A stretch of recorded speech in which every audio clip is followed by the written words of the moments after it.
The first scream was so soft most people mistook it for laughter. After all, it was Halloween in Willow Creek, and the streets were alive with children in costumes, porch lights glowing, and jack-o'-lanterns grinning their crooked smiles. Who would question a scream on a night built for them? But Ethan Cole heard the difference. He was 13 and he knew the sound of laughter. This wasn't it. It was too sharp, too quick, like something being cut open. He stopped in the middle of the sidewalk, Maggie tugging at his sleeve, her plastic pumpkin rattling with candy. "Come on, Ethan," Maggie said impatiently, pointing toward a porch lit with orange bulbs and a paper skeleton swaying in the wind. "That's the Miller house. They always give out full-size chocolate bars." Her little vampire cape dragged across the pavement, picking up leaves like a broom. Ethan wanted to keep walking. He wanted to believe it was nothing. But his eyes kept drifting down the block toward the corner of Willow Street. It was the kind of night that could trick you.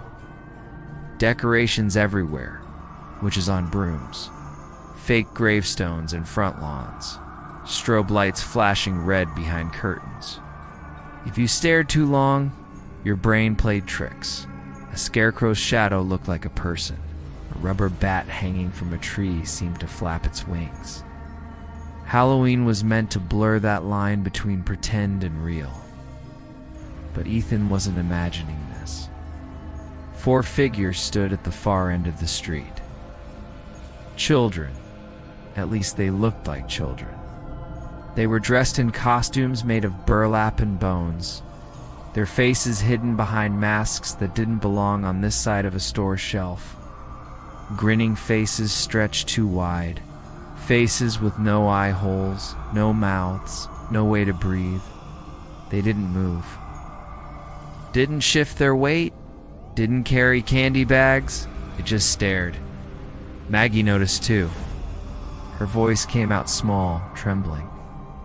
"Ethan, those kids don't look right." He tried to laugh it off.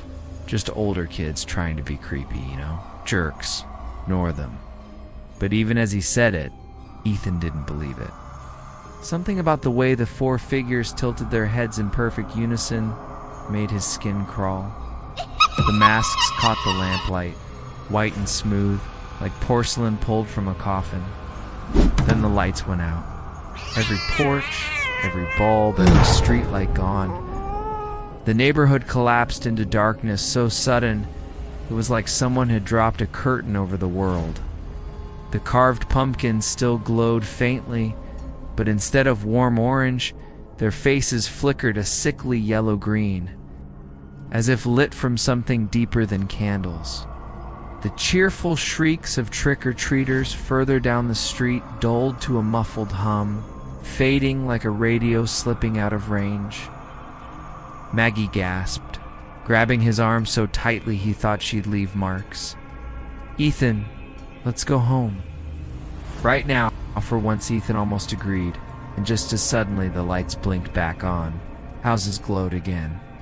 The laughter returned, sharp and alive. The Miller porch skeleton went on swaying, creaking as if nothing had happened. Everything looked normal, except for the children. They were gone. No retreating footsteps, no shuffle of candy bags. Just gone, as though the night itself had swallowed them. Ethan's mouth was dry. He swallowed hard and glanced down at Maggie. Her eyes were huge, pale under the glow of the street lamps. "Did you see?" she began. "No," Ethan interrupted quickly. "Didn't see anything. Probably just kids playing a trick. Let's go get the candy." Maggie hesitated, then nodded, though her hand stayed tight in his. They walked toward the Miller house, its porch lit up with fake cobwebs and plastic rats, the skeletons still waving lazily in the October wind. But Ethan couldn't shake the image in his head, for masks too wide, too smooth, tilting in perfect unison, watching, and deep down. Somewhere he didn't want to admit, not to Maggie, Not even to himself, he knew one thing for certain. Tonight wasn't going to be a normal Halloween. The Miller porch should have felt safe. It was bright. Welcoming pumpkins with toothy smiles lined the steps. The giant paper bat hung from the railing, swaying with the wind. Mrs. Miller was known for handing out the best candy in Willow Creek. The kind you could trade at school for 2 or 3 smaller pieces. But as Ethan and Maggie climbed the steps, the air felt wrong, heavy, like the world was holding its breath. Mrs. Miller opened the door before they could even knock.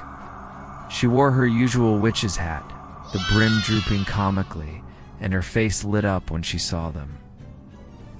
"Well, look at you two," she said, dropping chocolate bars into Maggie's pumpkin and a smaller one into Ethan's pillowcase. "A vampire. And let me guess, Ethan, you're too old for costumes now?" Ethan forced a smile.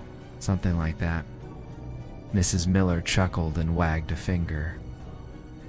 "Don't let Halloween slip away too soon, boy.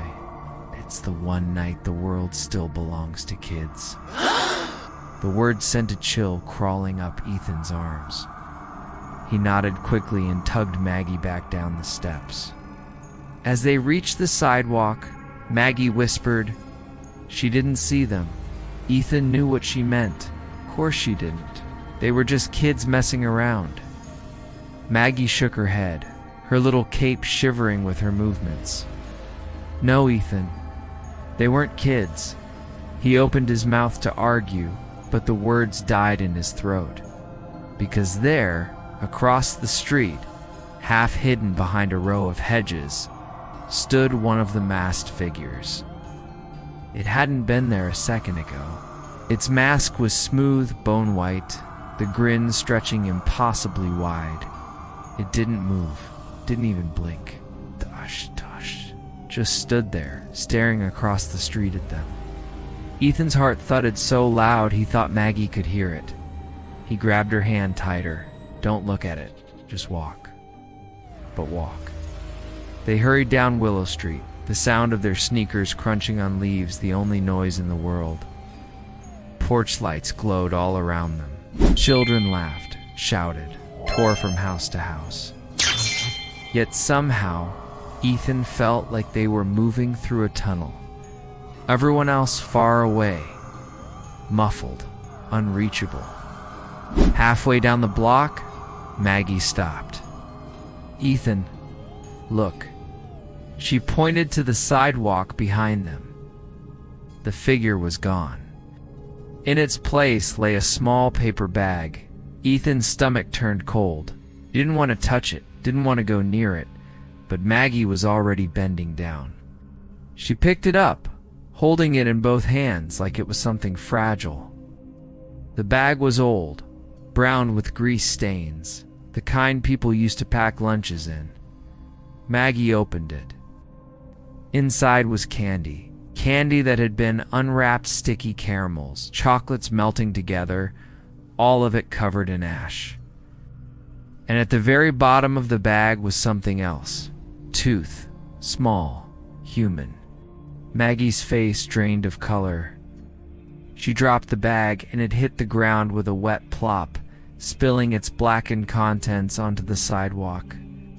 Ethan grabbed her hand again, his voice a rasp. "We're going home.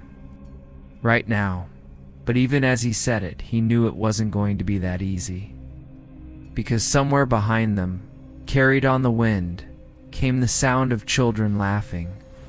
And it wasn't the good kind. They didn't run home. Ethan thought about it more than once, but something stopped him. Maybe it was pride. Maybe it was the nagging thought that if he acted scared, Maggie would panic too. Or maybe it was the cold certainty that no matter how fast they ran, those things would still be waiting. Instead, they cut across the neighborhood toward Birch Lane, where the decorations were over the top and the houses gave out the biggest halls. Maggie didn't say a word, just clutched her pumpkin pail so tight her knuckles went white. By the time they reached the Andersons' place, a ranch-style house with inflatable ghosts bobbing on the lawn, Ethan almost managed to convince himself it had been a trick. Some stupid prank. Maybe even older kids trying to freak out the little ones. But then he saw them. The cluster of children huddled by the Andersons' porch. At first, they looked like any other group pirates. Witches. A kid in a plastic Hulk mask. They were laughing, shoving, comparing candy, until one of the boys tugged at his mask. Didn't budge. Not like a mask should, slipping at the edges. This thing clung to his skin, stretching as he pulled, the rubbery grin widening grotesquely. The boy clawed harder, whimpering now, panic rising in his muffled voice. His friends backed away, unsure, their treat bags swinging. "Take it off, Jake." One girl squealed, half scared, half annoyed.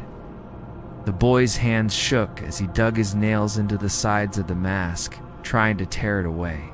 Skin came with it. A flap of cheek. The mask wasn't coming off because it wasn't a mask anymore, it was his face. Maggie screamed, dropping her candy pumpkin. Chocolate bars and lollipops spilled across the grass like tiny bones. Ethan grabbed her and pulled her back. None of the adults on the porch seemed to notice. Mrs. Anderson handed out candy with a smile, waving cheerfully. Completely blind to the boy clawing his own face off just a few feet away. "Maggie," Ethan hissed, dragging her into the shadows of a hedge. "Don't look. Just don't look." But Maggie was trembling, her eyes wide with horror. Ethan, his skin. His skin was Ino. They crouched in silence, hidden hearts hammering. Across the lawn, the boy had stopped pulling. His arms hung limp at his sides. Slowly, his head turned toward the hedge where Ethan and Maggie crouched. The grin on the mask stretched wider, too wide. Bone-white teeth gleamed where lips should have been. And though the boy's mouth was hidden, a voice hissed into the night, low, dry like dead leaves scraping across pavement. Trick or terror. The boy with the mask didn't move again. Not when Mrs. Anderson cheerfully handed out another round of candy. Not when the porch light flickered above her head.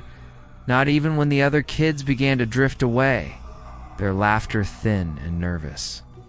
He just stood there, head cocked, staring into the hedges where Ethan and Maggie hid. Ethan's skin crawled.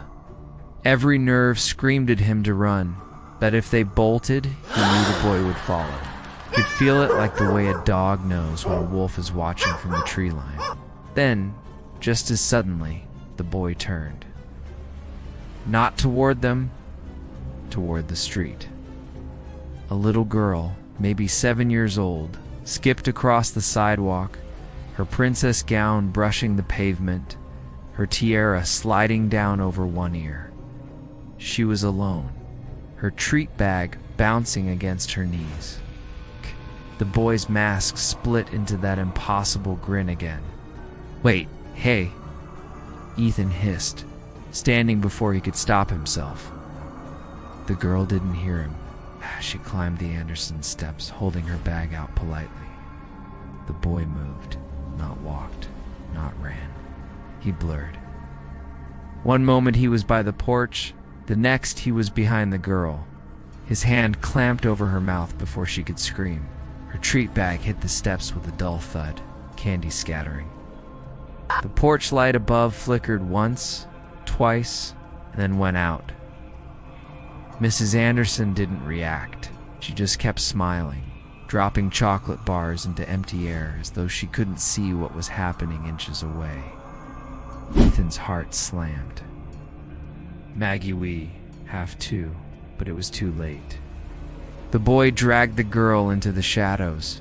She kicked, fought heels scraping against the concrete, but the night swallowed the sound. The hedge branches rustled once, then fell still. When the porch light blinked back on, the girl was gone. Her tiara lay on the sidewalk, Her candy bag was tipped over, chocolate bars and lollipops scattered like debris after a storm. Maggie's voice was a broken whisper. "Ethan, where did she go?"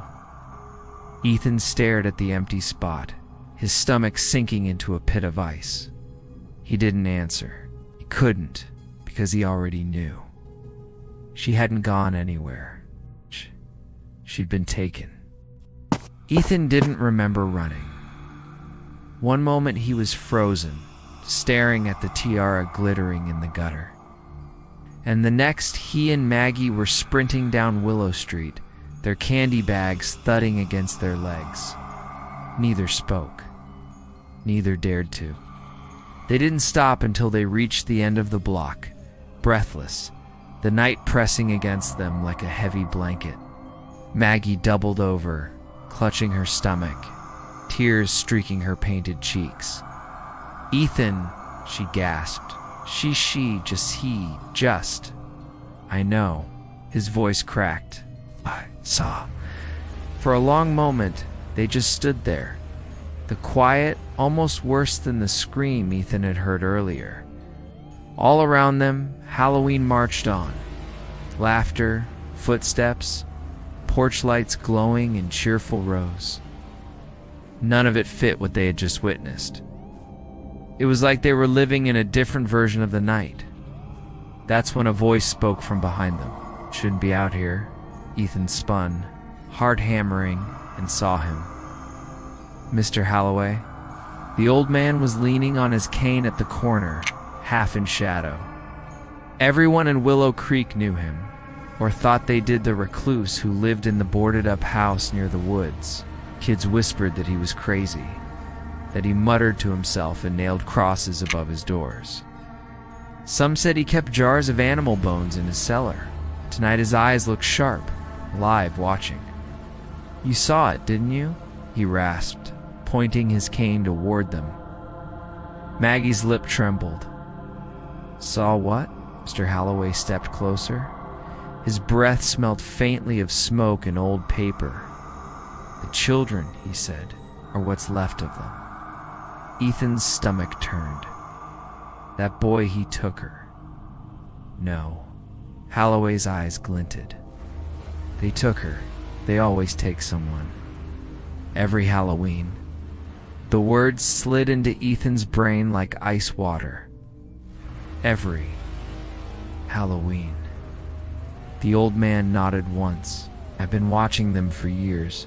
Folks call it the trickster's hour. The masks show up, the lights flicker, and the little ones vanish.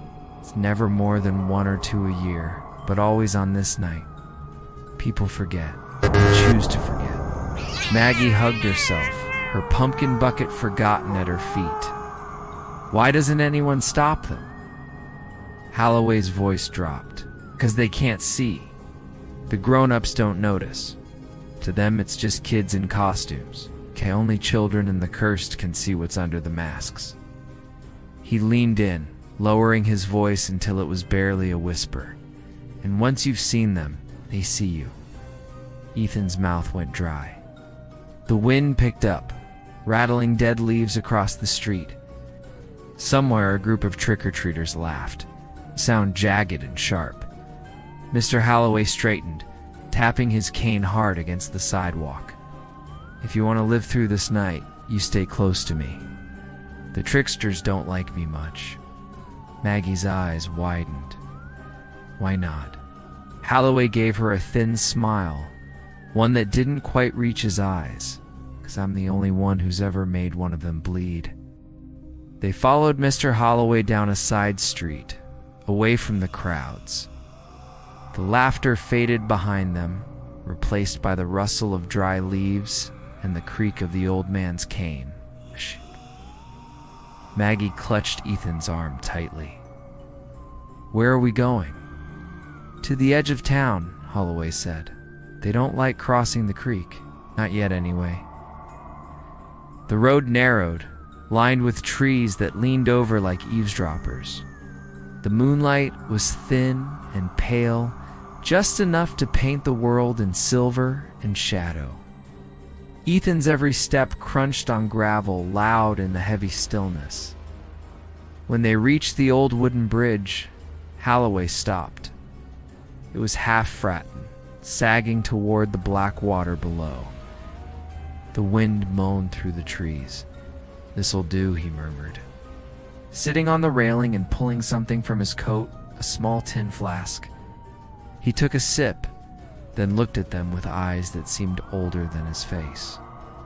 "You want to know what they are?" he said. "What those masked things really mean?"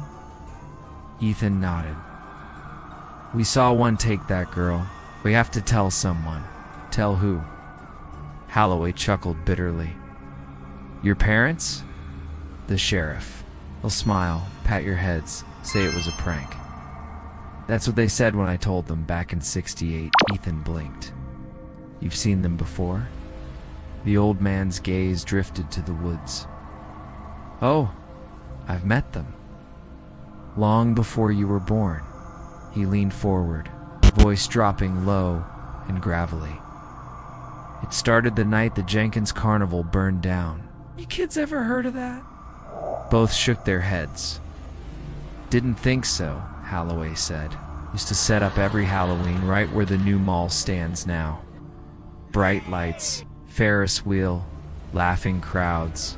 In one year, something went wrong. The tent caught fire, no one knows how. But what burned wasn't the worst part." He paused, his hand tightening on the cane. 5 kids went missing that night, never found, just gone. The carnival left town the next morning, and a week later, people started seeing things. Small figures on the roads after midnight. Masks that grinned too wide. Laughter that didn't sound human. Maggie whispered, "The tricksters." Holloway nodded. "It's a costume. It's a curse." Those missing children never left. The fire didn't kill them, changed them, twisted them, bound them to this night. Every year they come back for one of their own. To keep the fire fed, the words settled into the cold air like fog. Ethan shook his head. "That doesn't make sense." "You're saying those things were once kids?" "They were," Holloway said softly, "but not anymore." The masks grew out of their faces. Their laughter froze in their throats. They wander from house to house, looking for warmth, for company. But they can't feel human anymore, so they steal what they've lost. Maggie's voice trembled. "Steal what?" He met her eyes. "Other children." The wind shifted suddenly, carrying with it the faint sound of giggling. But it wasn't happy. It was hollow, echoing, and too close. Ethan turned toward the trees. Shadows flitted between the trunks, darting in and out of the moonlight. He counted 1, 2, no, 3 of them, small figures. Masks gleaming white. Mr. Holloway rose slowly, gripping his cane tight. "They found us," he whispered. "Run." The first giggle was faint like the wind trying to laugh. Then another joined it, then another. Soon the sound surrounded them, circling through the trees, high-pitched and shrill, echoing like it was coming from inside their skulls. "Run," Mr. Holloway barked. Ethan didn't hesitate. He grabbed Maggie's hand, and the 3 of them sprinted off the bridge, leaves crunching under their feet. The forest swallowed them whole. Branches tore at Ethan's jacket. Maggie's pumpkin bucket slipped from her hand, candy scattering behind them like breadcrumbs. The giggling followed, growing louder, sharper, almost metallic. "Don't look back," Holloway's voice rasped. "They feed on fear." But Ethan looked anyway. In the slivers of moonlight, he saw them 3 small figures darting between the trees. Their masks were carved like jack-o'-lanterns, grinning so wide their faces split at the corners. Their movements were wrong, jerky and quick, as if time didn't apply to them. One of them crawled up a tree fast like a spider and clung to the trunk, tilting its head. Ethan saw something glinting in its hand. A shard of glass.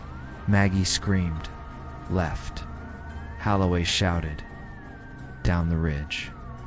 They stumbled downhill, sliding on dead leaves and mud until they hit a narrow clearing. The old man stopped, chest heaving, and raised his cane. The head of it was carved with strange symbols, glowing faintly blue in the dark. He slammed it into the ground. The air rippled. The laughter stopped. A low hiss came from the trees, like steam escaping from deep underground. The tricksters froze at the edge of the clearing, twitching. Their masks cracked along the seams, the grins trembling. Maggie clung to Ethan. "What's happening?" "Boundary," Holloway muttered. "They can't cross it. Not without invitation." The old man's voice was steady, but his hand was shaking. Sweat dripped down his temple. Ethan peered into the dark. The tricksters were standing still, now 3 figures at the tree line, masks glowing faintly orange. One of them bent its head to the side, and from behind the mask came a whisper. Ethan, the sound crawled under his skin. He took a step back. They know my name?" Mr. Holloway's eyes hardened. "Of course they do. You saw them. Now you belong to the story." Ethan's stomach twisted. Belong. Holloway didn't answer. He lowered himself to the ground, pulling a small tin box from his coat. Inside were odd things: bones, black salt, and a folded scrap of burned paper. He began drawing symbols in the dirt. "We can't stay here long," he muttered. "This ward won't hold till dawn." Maggie's voice broke. "Where do we go?" "My house," he said. "They can't touch us there. Not yet." He packed up quickly, eyes darting around. The tricksters hadn't moved, but Ethan swore he saw one of their masks twitch like it was smiling wider. Holloway tapped his cane against the ground twice. The blue glow faded. "Now move." They ran again, through the cold, through the dark, through whispers that clung to their skin. By the time they saw the faint outline of Holloway's crooked old house, the sky had gone deep black, and the moon was shrouded in cloud. Ethan dared one last glance behind them. The clearing was empty. The tricksters were gone. But something was following them. He couldn't see it. But he could hear the soft talk of tiny footsteps keeping pace with theirs. And for the first time, Ethan realized the tricksters weren't chasing anymore. They were herding. By the time they reached Mr. Holloway's house, Ethan could barely feel his legs. The old structure loomed at the end of a dirt path, crooked and dark against the sky. Half its shutters hung loose, and a weather-beaten keep-out sign dangled from a rusted chain on the porch.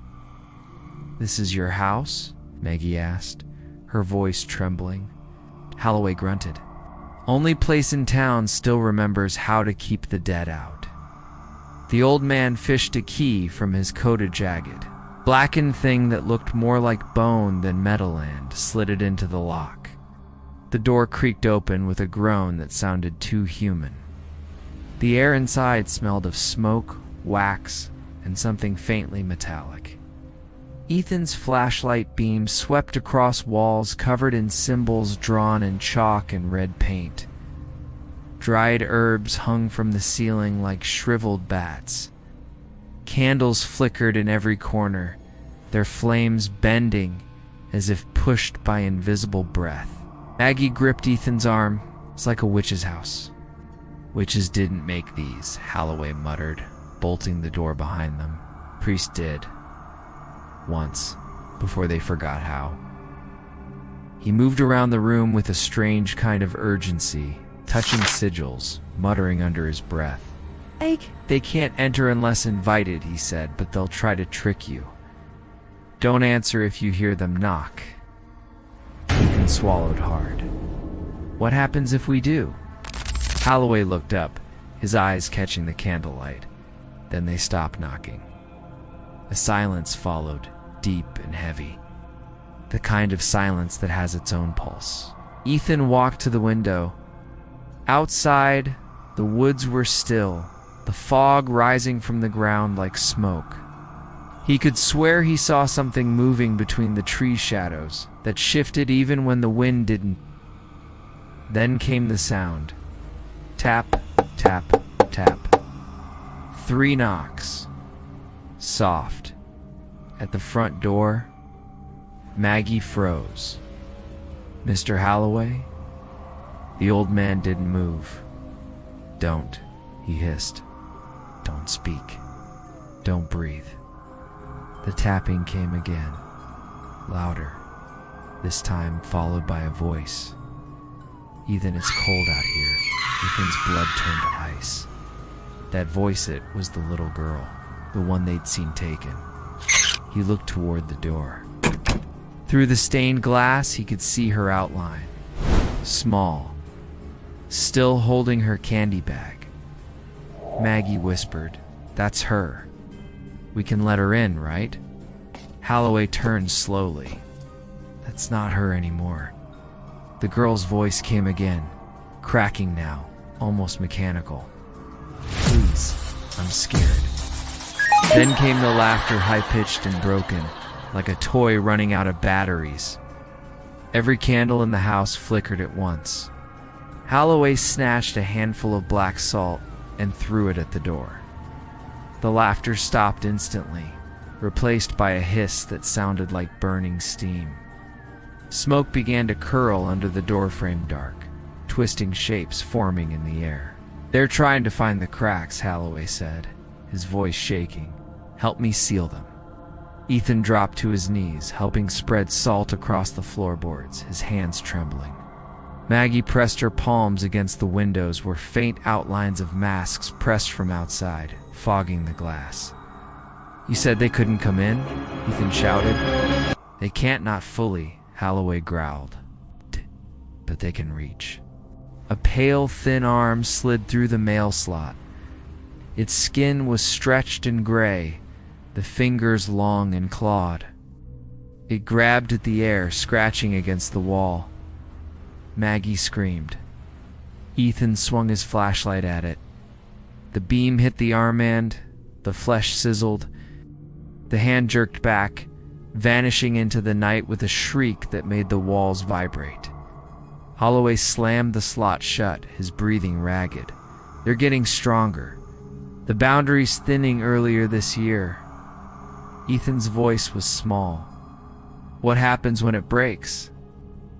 The old man looked at him, and for the first time, Ethan saw real fear in his eyes.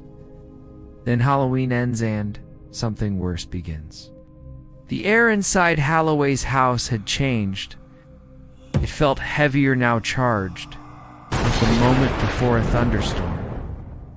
The candles burned low, their flames shivering even though no wind moved. Holloway sat in a worn armchair near the hearth, his cane across his knees. Ethan and Maggie huddled together on the floor, surrounded by the strange markings he'd drawn in salt. For the first time, Ethan noticed how pale the old man looked. His skin was almost gray, like wax. You said the wards would hold, Ethan whispered. They will, Holloway muttered. If the symbols stay unbroken. Maggie pointed toward the far wall. Then what's that? They all turned. One of the painted sigils had begun to smear. The red lines ran down the wall like blood, hissing where they touched the floor. The wood began to smoke. Holloway lurched up. No, not yet. Staggered toward the wall, digging through his coat for a vial. Splashed the contents, a dark, oily liquid, over the dripping symbol. The hissing stopped, but the smell of burnt metal filled the air. Ethan backed away. "What's happening?" "They're testing it," Holloway said. "Looking for a weak spot." Something thudded against the roof. Once. Twice. The sound of little feet scampering across the shingles. Then came the laughter again, soft, broken, and above them. Maggie covered her ears. "Make it stop, please, basement," Holloway barked. "Now." He led them to a narrow door beneath the stairs.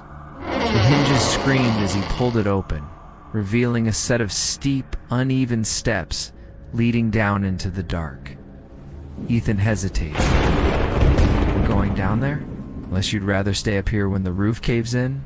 Another thud. A dust rained from the ceiling.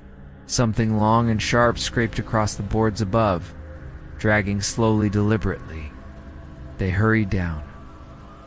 The basement smelled of damp stone and candle wax. Shelves lined the walls, stacked with jars of cloudy liquid and bones tied together with string. In the center sat a large wooden chest, carved with symbols. Lowy knelt beside it and opened the lid. Inside were tools, not weapons exactly, but things that looked like they could hurt something not quite human. Iron nails, mirrors blackened at the edges, a silver bell. Ethan swallowed hard. "You planned for this?" The old man didn't look up. "I've been planning for 50 years. He lifted the bell, its surface etched with strange runes. "This is what they fear most," he said softly. "Calls them home." "Home?" Maggie asked. "Where's that?" Holloway's eyes darkened. "The fire that made them." Before Ethan could ask what he meant, the lights went out. Total darkness. Sound came from upstairs. Wood splintering, glass breaking, and the faint shuffle of feet. Then, a whisper. "Mr. Holloway." The voice was wrong. It was high and sing-song, like a child imitating speech. Holloway froze. "Don't answer," he whispered. The voice came again, closer this time. "We remember you." A cold draft swept through the basement. One of the candles relit on its own, its flame blue. Maggie gasped. "Mr. Holloway, your shadow." He turned. On the wall behind him, his shadow wasn't his own. It was taller, thinner. Its head was wrung too long, crowned with horns of smoke. Ethan stepped back. They're inside. Holloway raised the bell. "Not for long." He rang it once. The sound that followed wasn't like any bell Ethan had heard. It was deep, bone-shaking, like the world groaning. The walls shuddered. Screams erupted from everywhere at once. Not from one direction, from all directions. Beneath the floor, in their ears. Holloway shouted over the noise. "They're trying to break the circle. I can't hold it much longer." Then the ceiling above them cracked open. A hand, small, gray, and burning at the edges, reached down through the gap and grabbed Holloway by the shoulder. The old man screamed as the skin beneath its grip blackened. Ethan lunged forward, grabbing his arm. "Mr. Holloway." The old man's eyes met his, wild, terrified but resolute. "Get your sister out, now." The floor split. Holloway's cane fell, clattering across the stones. Then he was gone, dragged upward into the dark, as the house itself groaned like something alive. The laughter came again, closer, clearer, filling every corner of the basement. Maggie clung to Ethan. "What do we do?" He looked at the bell lying where Holloway had dropped it. The runes still glowed faintly, pulsing like a heartbeat. Ethan picked it up. We finished what he started. The sound of splintering wood roared through the basement. The walls shivered like something breathing. Ethan grabbed Maggie's hand, clutching the bell tight in the other. "Run!" he shouted. The stairway was collapsing. Boards snapped like gunshots, and the air filled with dust and smoke. Behind them, voices shrieked in childish tones, blending laughter with sobs. "Come play, Ethan. Don't leave us. We just want a trick or treat." They weren't human voices anymore. They were echoes, hollow, stretched thin, twisting through the air. Ethan pulled Maggie toward a narrow door in the far corner of the basement. Holloway's sigil glowed faintly above it, flickering like a dying star. He kicked it open, and cold night air poured in.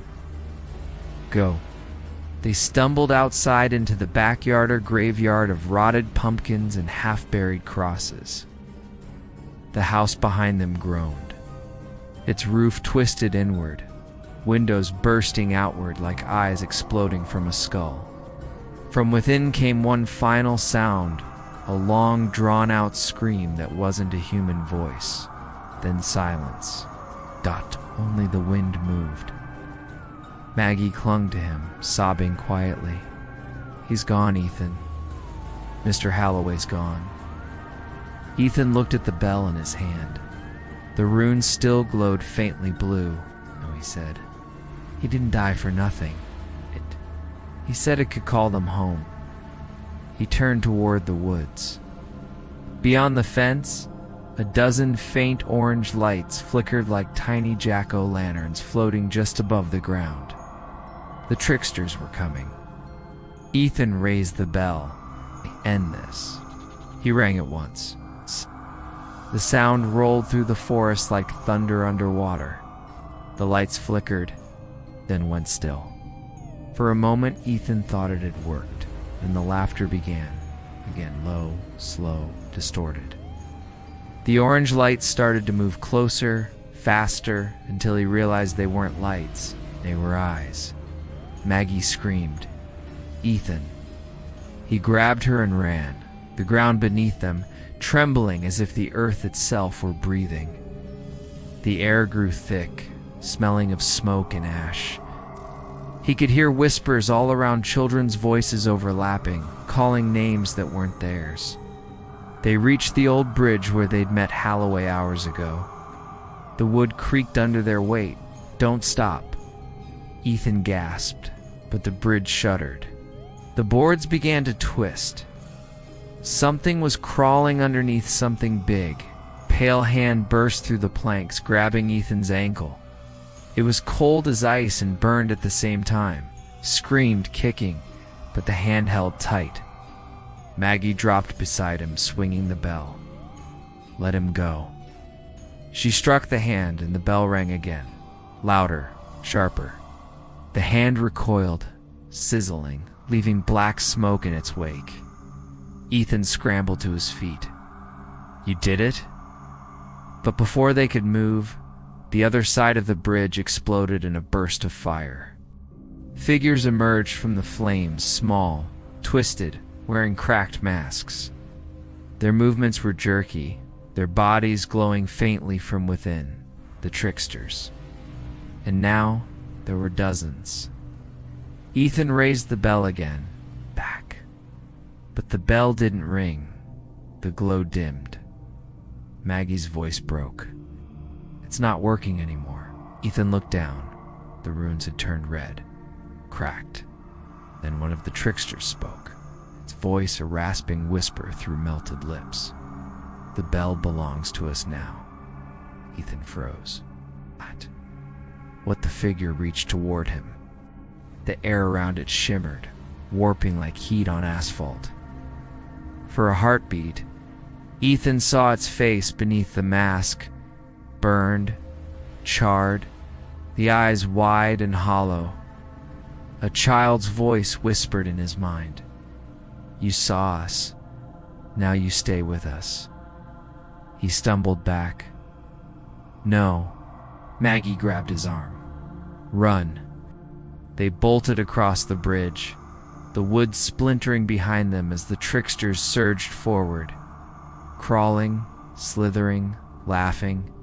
The last thing Ethan saw before jumping the final step was the old house collapsing into a pit of orange flame. Holloway, curse burning away.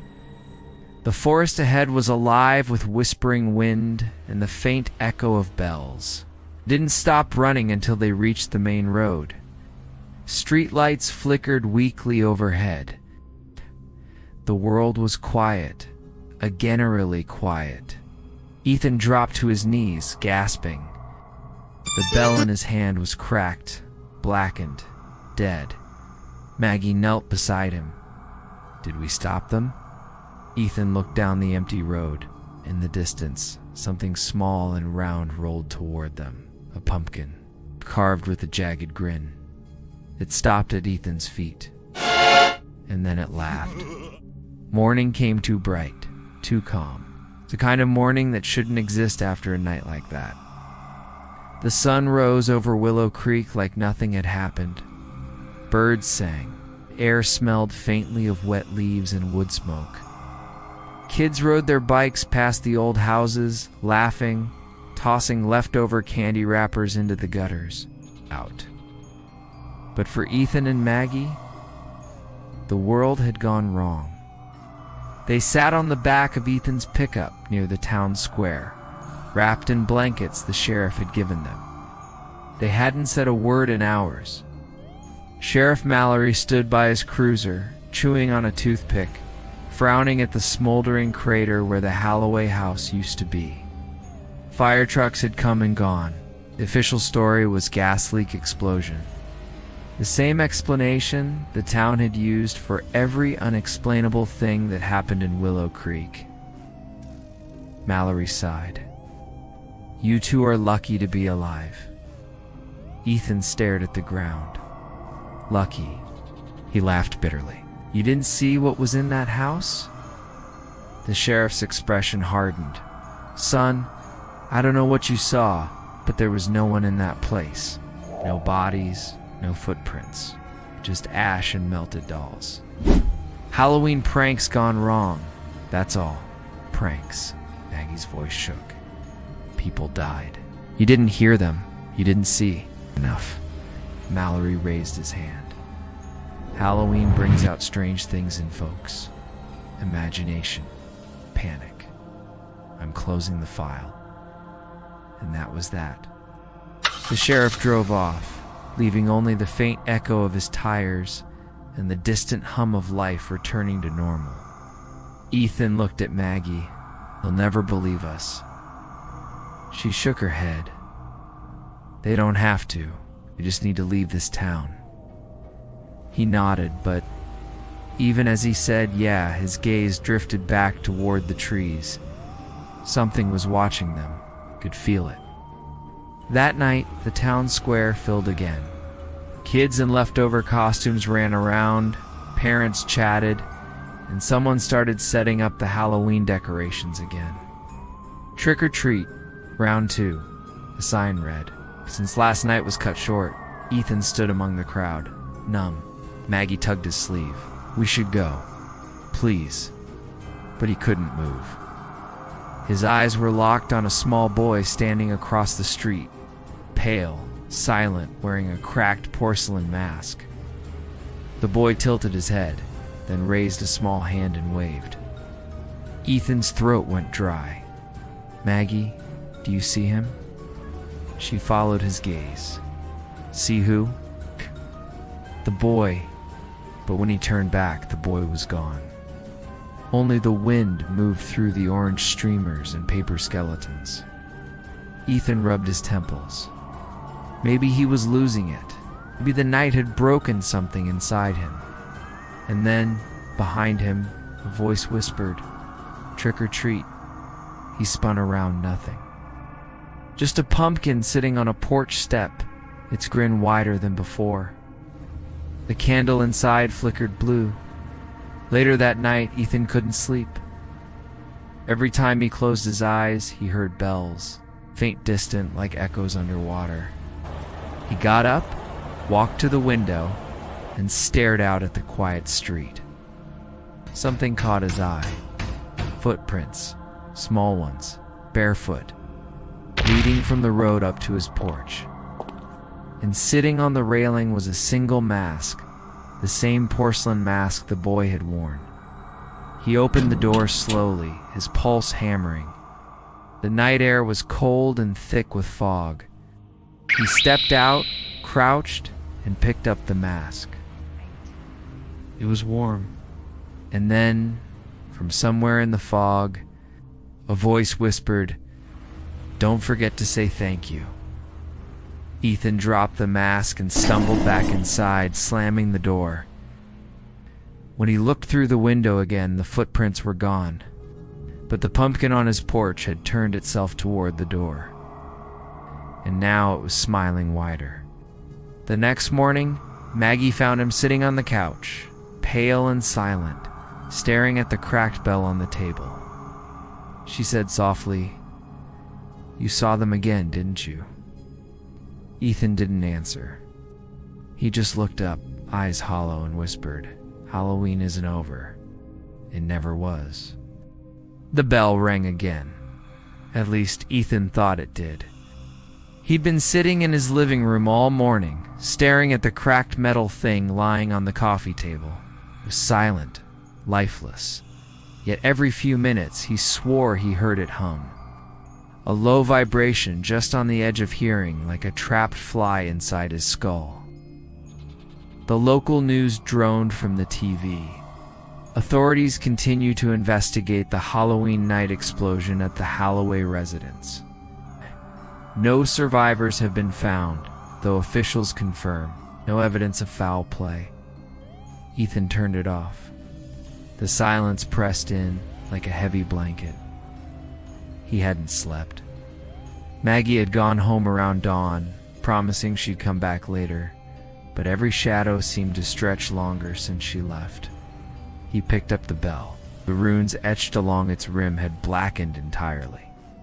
When he tilted it toward the light, he saw faint shapes crawling beneath the surface, like something alive trapped inside the metal. He set it down fast. Then came the sound again. Ring, ring, not from the bell this time. From outside, he froze. Slowly he stood and peered out the front window. The fog had returned thick and silver, swallowing the street. The houses across the road were barely visible. But there, on his porch, hung a single trick-or-treat bucket. A bright orange pumpkin pail. It was swinging gently, as though someone had just placed it there. Ethan's heart slammed in his chest. He opened the door, the hinges squealing. Cold air rushed in. The bucket swayed once more, clinking faintly. Inside were 3 pieces of candy, each one perfectly wrapped, each one dripping red syrup, blood.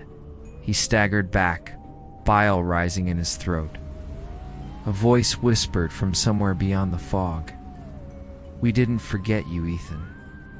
He slammed the door, locked it, and stumbled backward until he hit the couch. The bell began to vibrate again, louder this time. The runes glowed faintly red. Ethan shouted, "What do you want from me?" The bell answered. A whisper slithered through the air, not from any mouth, but from inside his head. The game isn't over. Halloween never ends for those who break the circle. Ethan's mind flashed back to the house, Holloway's words echoing. Ring it thrice to bind them, once to free them. He'd rung it once, and maybe that had set them free. Later that afternoon, Maggie arrived. She looked pale, exhausted. "You won't believe what's happening," she said, stepping inside. "My mom swore she heard trick-or-treaters last night, knocking on the door at 3 a.m. when she opened it, nothing. Just candy scattered on the porch." Ethan's stomach twisted. "They're not gone, Maggie." "What?" He showed her the bucket. The candy still bled slow crimson onto the carpet. Maggie gasped. "Oh my God." Before Ethan could speak, the TV flickered on by itself. Static hissed. Then the screen showed a grainy image. The bridge, a shape was standing on it. Small, childlike, holding something shiny. Ethan stepped closer. That's the bell. The figure on the screen tilted its head. Its mask cracked down the middle. And then, impossibly, it looked directly at the camera. Maggie screamed. The TV went black. That night, the whispers spread through Willow Creek. People reported hearing children laughing outside their windows. Dogs barked at empty doorsteps. A single bell toll echoed faintly across town at midnight, though no church had rung it. At the diner, a waitress found a candy wrapper stuck under the counter, printed with a pattern of tiny skulls. And down by the ruins of the Holloway house, fog gathered thicker than ever. Something was moving beneath it. Something small. Many small things. Ethan sat by the window, unable to sleep. The bell rested on the table, pulsing faintly like a heartbeat. Maggie sat beside him, whispering, "What if it's calling them back?" Ethan didn't answer. He was staring at the glass. A tiny handprint had appeared on the outside of the window, then another, then dozens.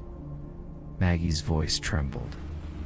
"Ethan," he whispered, "don't move." But it was too late. The bell rolled off the table and rang once. D-I-N-G. Every handprint on the window began to move, dragging down slowly, leaving trails of black liquid that looked like tar. Maggie screamed. The lights flickered. The walls shook. Outside, through the glass, faint faces pressed against the window, porcelain masks cracked and smiling. And somewhere among them, the smallest one whispered, "Trick," or terror. Willow Creek did not wake up the next morning. The sun rose, but the streets stayed empty. The air felt wrong thick, humming, alive. The fog hadn't lifted since midnight, curling low to the ground like white smoke. Ethan drove slowly through Main Street. Every shop door was open. Every light was on. But there wasn't a single person in sight. "Maggie," he whispered, "you seeing this?" She nodded, gripping the bell tight. It's like the whole town just stopped. They passed the diner. The neon sign buzzed weakly. "Eat." Through the window, coffee cups sat half full, steam still rising, but no one was there to drink them. Ethan parked the truck and stepped out. The silence was a weight pressing on his chest. Even the birds had stopped singing. Then he heard it soft at first, coming from far down the street. Ding, ding, ding. The sound of a bell. It was answering theirs. Maggie's hands trembled. "Ethan, we have to destroy it, right now." He shook his head. "No, if we break it, we might free them completely. Holloway said it could call them home. We'd have to finish what he started." "Finish what?" He looked toward the church at the end of the street. The old Willow Creek Chapel. Steeple was crooked, the bell tower dark. "That's where it began," he said. "That's where we end it." Inside the church, the air was freezing. The pews were overturned, hymnals scattered like leaves. At the front where the altar used to stand was a hole in the floor. A spiral carved deep into the wood, lined with strange symbols. Ethan crouched beside it. These markings, they matched the ones on the bell. Maggie knelt beside him. "So this is where Holloway forged it." He nodded slowly. "Or where it was found." They both jumped as something clattered behind them. The church doors had slammed shut, the air filled with whispers. "Ring the bell, Ethan. Ring it one more time. Let us in." The voices came from everywhere: walls, rafters, the floor itself. Maggie covered her ears, trembling. "They're here." Ethan raised the bell. "No, they've always been here." He rang it once. The sound was deafening, like thunder ripping through the earth. The runes flared red, then white, then something darker than black. Ow. The floor split open. From the spiral pit, hands began to rise, small, pale, twisted, dozens of them, and faces, porcelain masks cracked and burning from the inside. The tricksters had come home. Aggie screamed. Ethan. He grabbed her and pulled her back as the floorboards collapsed. A mass of black smoke and orange flame burst upward, twisting into shapes that laughed and screamed all at once. You rang the bell, Ethan? You opened the door. Now you must take his place. Holloway's words echoed in his mind. The bell binds one soul to keep the others at bay. Ethan understood then. Someone had to take the curse. He turned to Maggie. Go now. What? No, I'm not leaving you. If I ring it one last time, it'll close the circle. But it needs a keeper. It's the only way. Tears streaked her face. Please, Ethan. He smiled faintly, though his eyes burned with fear. You said once you'd never stop fighting for me. Well, now you fight by running, Maggie. He kissed her forehead and turned toward the pit. The tricksters surrounded him, dozens of hollow eyes watching. Their laughter was softer now, almost grateful. He raised the bell. Trick or terror, he whispered. Let's finish this. He rang it. Light exploded through the church. Maggie was thrown back, her scream lost in the roar. She saw Ethan's silhouette framed in fire and fogged and gone, swallowed by light. When she woke, the church was silent. The fog had lifted, the bell was gone. So was Ethan. Outside, Willow Creek had begun to stir. People were waking up, stepping onto porches, rubbing their eyes like nothing had happened. The town was normal again, except for the faint smell of smoke and the sound of children laughing somewhere far, far away. Maggie stood in the road, tears streaming down her cheeks, staring at the empty church. Then she saw it lying in the grass near her feet, a small blackened trick-or-treat bucket. Inside it, one single piece of candy and a folded note. The bell sleeps now. Don't let them wake it again. Signed simply, E. A year passed, leaves fell again, the air turned sharp, and the pumpkins began to appear on porches all over Willow Creek. No one talked about last Halloween. Couldn't quite remember it, just flashes. Smoke, sirens, a bad dream they all agreed to forget. But Maggie remembered. Every night since that Halloween, she dreamt of bells. Some nights, they were soft, almost musical. Other nights, they were screams disguised as sound. She'd left Willow Creek for a while, moved 2 towns over, tried to start fresh. But as October crept closer, she felt the pull again, like the fog itself was whispering her name. So on October 31st, she came back. The town looked normal. Kids in costumes ran through the streets, candy bags bouncing, laughter filled the air. The sheriff was out front of the station, handing out chocolate bars, smiling like a man who didn't remember he'd once stared into hell. But Maggie saw the cracks. Pumpkins flickered with blue flames instead of orange. Dogs refused to go near doorsteps where masks hung. And in every reflection, windows, mirrors, puddles, she swore she saw someone standing behind her. Someone tall, familiar, watching. She walked toward the ruins of the old church. Only the foundation remained, covered in vines and dead leaves. The air was colder there, heavier. The laughter from the street seemed to fade as she approached. In the center of the rubble, something glinted. A bell. Small, blackened, but whole again. She stared at it for a long time, her heart hammered, tears welling in her eyes. Ethan. She whispered, a voice answered, faint as a sigh. You shouldn't have come back. Maggie froze. The voice wasn't behind her, it was inside her head. She knelt, trembling, touching the bell. Ethan, is that you? The bell pulsed softly, a faint heartbeat beneath her fingers. I kept them asleep, the voice said. As long as the bells stay silent, they stay buried. Her breath hitched, and I'll keep it safe. I promise. But the air grew colder. The shadows deepened. No one keeps it safe forever. She looked around. The fog was creeping closer, curling through the ruins. And within it, shapes began to move. Small shapes. Masks, grinning faces, half seen through the mist. They wait, Maggie, for the night someone rings it again.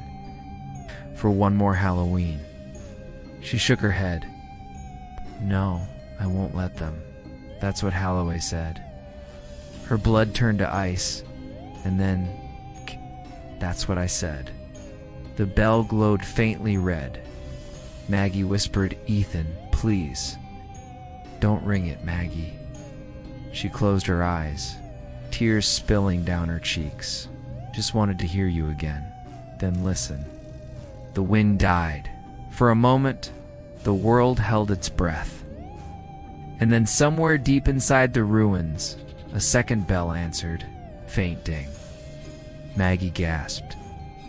No, the fog thickened. Shadows rose. Laughter, children's laughter echoed through the trees. It's Halloween again, the voices sang. Time to play. The last thing Maggie saw before the fog swallowed her was the bell in her hand. Its surface cracked open, light spilling out like fire. And just before everything went white, she heard Ethan's voice one last time. Run, Maggie. It's starting again, Halloween morning. The town awoke to find fog rolling through the streets. The candy on porches had turned black overnight, and every window in Willow Creek bore a small, perfect handprint like someone had pressed against the glass from the outside. No one could explain it. They called it a prank, always did. But when the church bells rang at noon, only one person heard a second bell, faint and distant, ringing just behind it. And somewhere down in the mist beyond the trees, small figures in porcelain masks began to laugh.